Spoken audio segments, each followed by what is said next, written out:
Hello, I'm Tracy Grimshaw. Welcome to A Current Affair. We begin with the Islamic mega projects providing cradle-to-grave care for residents. Backers of the developments say they're open to everyone, but locals are concerned they'll become Muslim-only enclaves.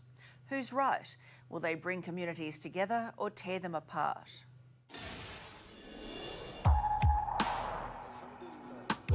People don't want it. They definitely don't want it. This is going to be a traffic nightmare at this location. It's just so wrong for the area and it's going to ruin our lifestyle completely.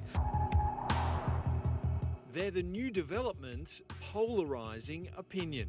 If the Muslims are putting anything up, automatically it gets stomped on. Creating whole communities of just one religion or race. They don't belong on land-zoned education.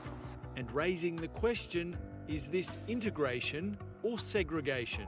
To me, that's an enclave. Could this become a Muslim enclave? It won't be exclusively for Muslims, I can guarantee that.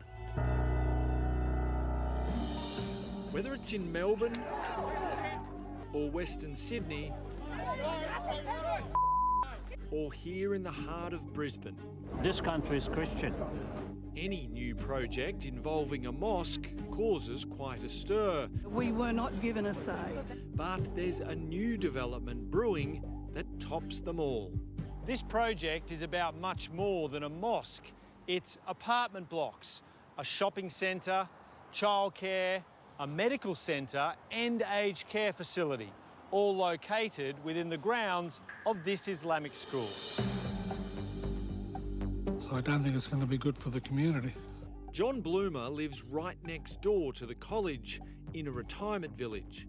He's not against it for religious reasons, simply that it's too big for the area. In the long term, I don't think it's going to be very good for us. We're going to lose our privacy and the noise factor is going to be unbelievable, I'm sure. This is what the development will look like. Down the centre, a walkway called the Mecca Pedestrian Spine. At the front, a 2-storey high shopping complex and medical centre with a 3-storey high aged care facility next door.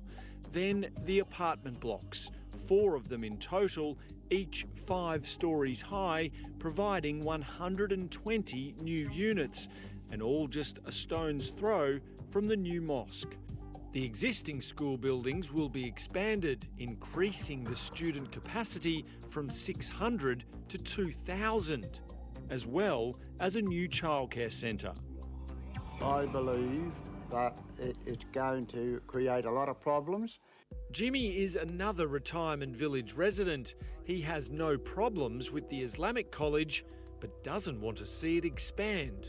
You're happy with the Islamic school, you just want it to stay as a school. I'm very happy with the Islamic school, providing it was left the way it is. His neighbour Mike agrees.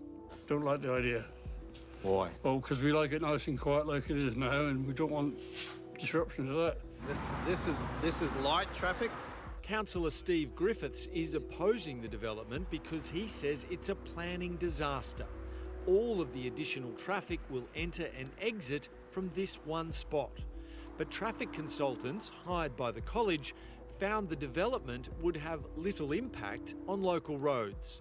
I just think it's ridiculous. Already we know that there's been 53 accidents along this stretch of road since 2000, and there is no lights proposed for here, and we're saying more development on this site. There's already bottlenecks at pick-up time now. Imagine 2,000 students instead of 600. It doesn't seem to add up. I can't see it adding up with the school, let alone with all the non-educational facilities they're proposing for this site. And it's those non-education facilities that's Councillor Griffith's other complaint. The land is currently zoned for educational use, but would need to be rezoned, allowing a school to become a property developer. Private schools will now be able to come to council and say, well, we want to set up our own apartment blocks, we want to set up our own shopping centre, our own medical centre. The sky's the limit. It's a dangerous precedent that's being set here. And should a school be developing apartment blocks and shopping centres? Well, why not? Sultan Dean is a fifth-generation Australian Muslim and vocal supporter of the school. He agreed to speak with us after the college refused. Don't you think that, every school would love to do this? They'd love to build some apartment blocks on their block? Well, if they have the foresight to do it, they're entitled to do it. Well, I don't think it's about the foresight, it's about what the zoning is. Yeah, but then they zoned education. obviously, but then they could apply for the zoning that's needed to do it. But Sultan, also known as George Dean, knows a bit about zoning. He's one of the Dean brothers, a demolition company with a controversial history here in Brisbane. Yes, all we leave behind are the memories. Infamously used by Premier Sir Joe Bajelki-Peterson to knock down the historic Bellevue Hotel in the dead of night. I didn't even know anything about it. They knocked it down and I got the blame for it. When people hear Dean Brothers and development applications, they get a bit nervous. Well, I'm not part of it, so I'm only part of the community, and I'll support the school in every way that I can. Sultan Dean says he and his brothers have no financial interest in the Australian International Islamic College's development plans. In the past, he's acted as spokesperson for the school when it was accused of boycotting our national anthem. I've been here on a number of occasions where it's been sung on the stage. Are you lying? No, I'm not lying. And it was sung that day in front of a current affairs cameras.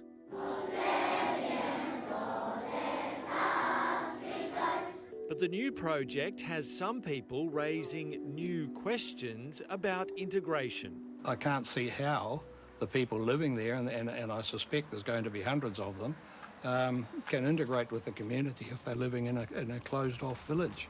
Kevin Franklin is another resident of the retirement village next door. He's concerned the development will be a no-go zone for non-Muslims.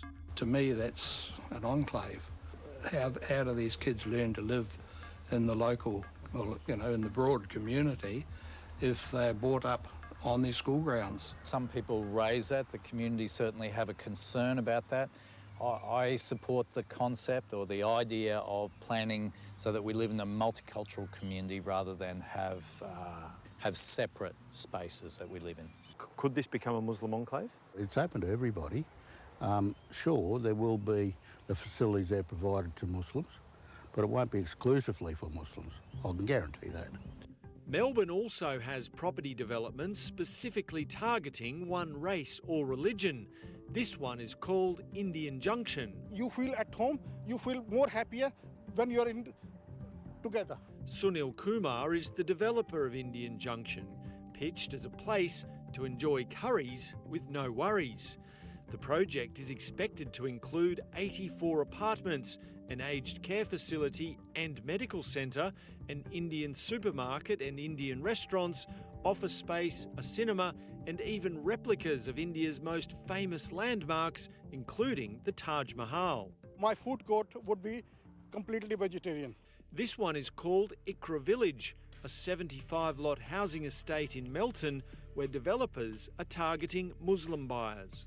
This particular venture is an indication that there's a feeling out there that there's perhaps less acceptance of Muslims. Kazar Trad believes developments like these can create harmony, not conflict. They might feel that they can create a neighbourhood that's free of discrimination and free of misunderstanding. Shouldn't we be aiming for assimilation, not segregation? Well, they're not segregating. They are open, as I say, it's totally open to the whole community, not just the Muslim community. This Islamic school in Penrith, Western Sydney, wasn't applying to build apartments, but an additional campus. Penrith is Australian Christians. I think there's only a small percent that are Muslims. It was knocked back by council last week.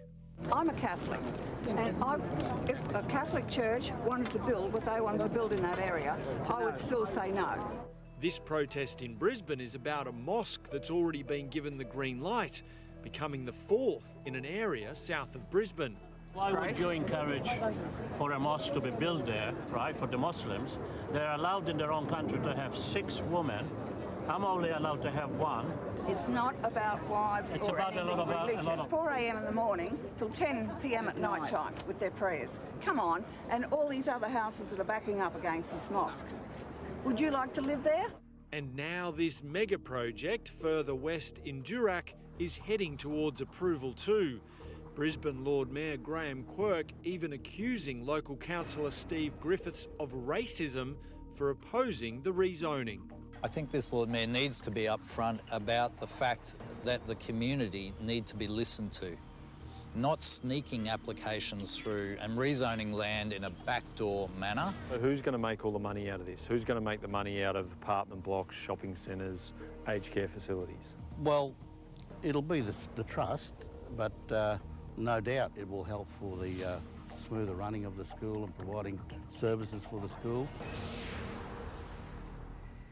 Brisbane City Council says a decision on that project is expected in the coming months. We will let you know what happens.